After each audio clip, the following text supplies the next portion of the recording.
had a real musket. Alright. I'm right here. Okay, guys.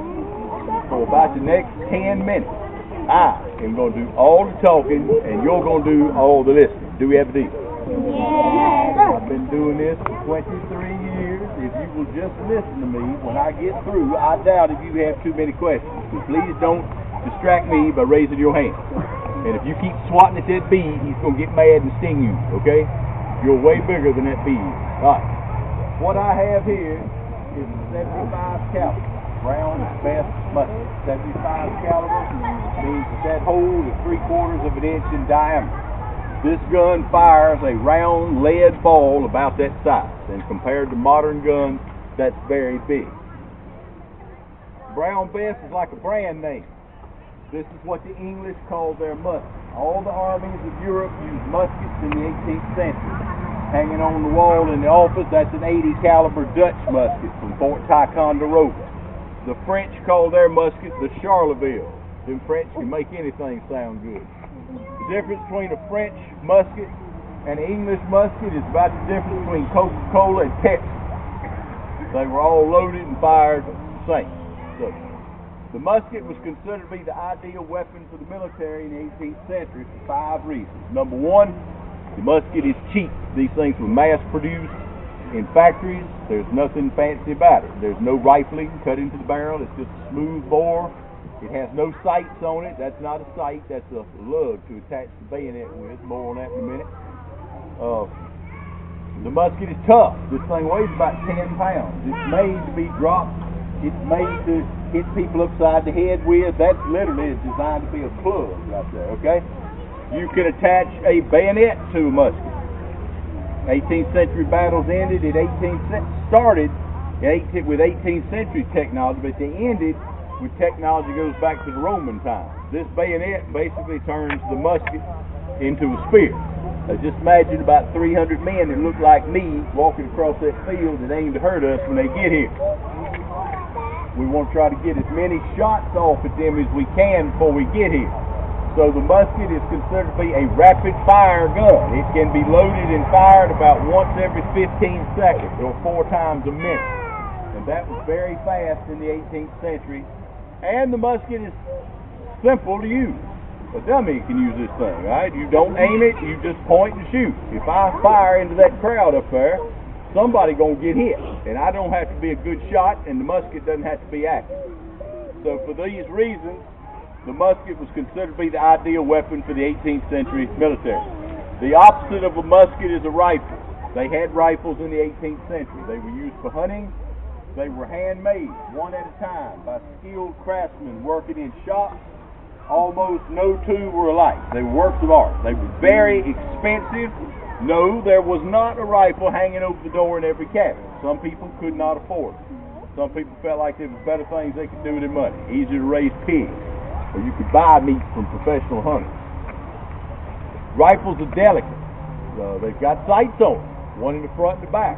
They have to be carefully lined up. I don't know if you guys know this or not. No two guns shoot the same. Some shoot high, some shoot low, some shoot left, some shoot right.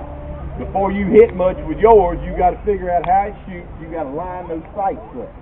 You got to shoot the gun, figure out what needs to be done, adjust this, adjust that. That's a complicated process.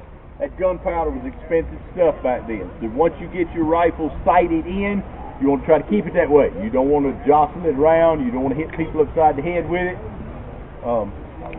Rifles are slow to load. It takes about 2 minutes to load a rifle. The reason the musket can be loaded so quick, like, look how thin that barrel is. That is not designed to put up with a lot of pressure. Even though it's a 75 caliber barrel, it fires a 72 caliber ball. And just that small difference is why it can be loaded so quickly. Just one quick shove and you load it. But when you pull the trigger and the gunpowder goes off, not a lot of pressure builds up in there because some of that expanding gas can escape ahead of the bullet. The gun won't shoot but about 60 yards. That's another reason why most 18th century battles ended hand-to-hand combat. They were right on top of each other. The old term, don't shoot till you see the whites of his eyes, actually meant something. That's about 30 yards, or the perfect range. A rifle barrel is much thicker than a musket because the rifle bullet is exactly the same size as the bore. That's a tight fit. You've got to put grease on it and shove it all the way from here to the bottom of the barrel. That's a long way. This took about 2 minutes. And that would seem like an eternity out here on a battlefield like this. If you were going hunting in the morning, you got all the time in the world. And consequently, when you pull the trigger and the gunpowder goes off, because that bullet is lodged in there so tightly, unreal pressure builds up in there. Something's got to give. You hope the stock doesn't blow up, because you're behind the stock. You hope the barrel doesn't blow up. You all see some of the pictures we have to look at, training films, overloaded rifles, split barrels. It's incredible. But if everything's working right, the bullet is shoved out the barrel at tremendous power. A rifle's got about 3 times the range of a musket. Literally, they were capable of killing a deer from here to that monument, which is about 115, 120 yards. Provided you hit the deer, of course. That's the other thing. Rifles are complicated. Don't hand a rifle to just any idiot. If you overload the thing, you're going to blow yourself up, or at least ruin something you've got a lot of money tied up in. And to hit the target, you've got to have some intelligence. You've got to halfway be able to judge distance, and you've got to line up 4 things. The target, whether that be a turkey or a man, the front side of the rifle with the rear side of the rifle with your pupil. If you give one of them 4 things out of alignment, you're going to miss. That takes skill. That takes practice. There's no gene for marksmanship. So rifles are expensive, delicate, slow to load, and complicated. And for those reasons, they weren't considered to be practical for the military. But they're just what a farmer needs. So many of the regulators who were coming from home had their hunting rifles, which did have much greater range than the muskets, and they were accurate. So Tryon took some hits. He had about 19 men killed. They had pistols in the 18th century. I know some of you kids have seen some of the Pirates of the Caribbean movies, right? Those pistols were so crude you couldn't hit the side of a barn with one. They were only good for point blank range. They were good to kill. And they had cannons. And all these guns used black powder. Black powder was invented by the Chinese about 1,000 years ago. So guns have been around a long time. And also, all these guns were flint-locked. All right, y'all see that piece of flint right there?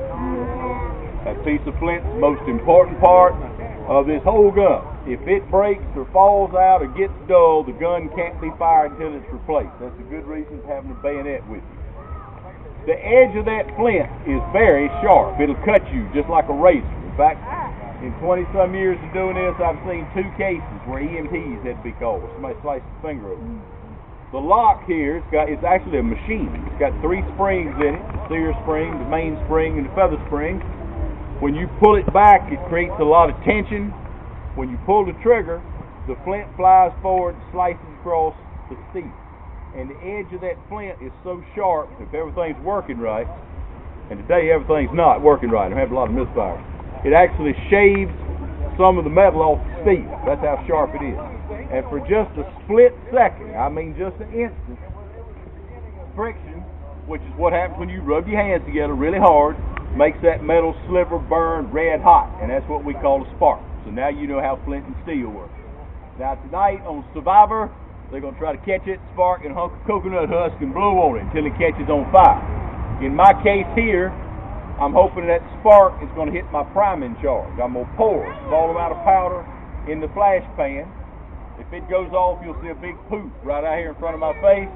I'm hoping some of that fire is going to go through the vent, which is a hole drilled into the side of the barrel, and touch off the main round.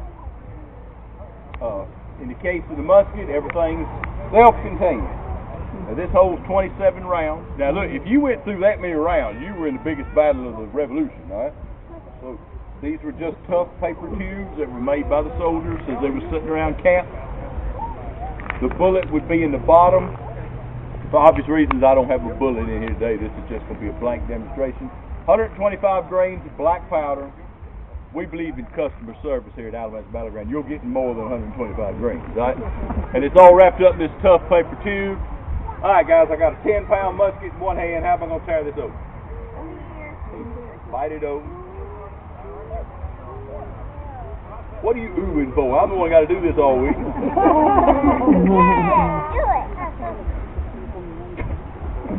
All right, we're going to pour a little powder in here.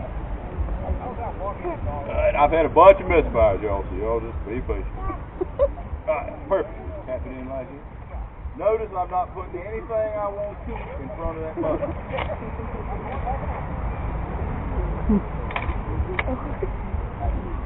Alright. One more time. Did anybody see a spark? This is a good thing. Nope.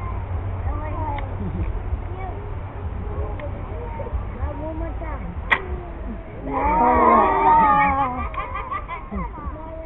Hold on, I've still got a trick in there.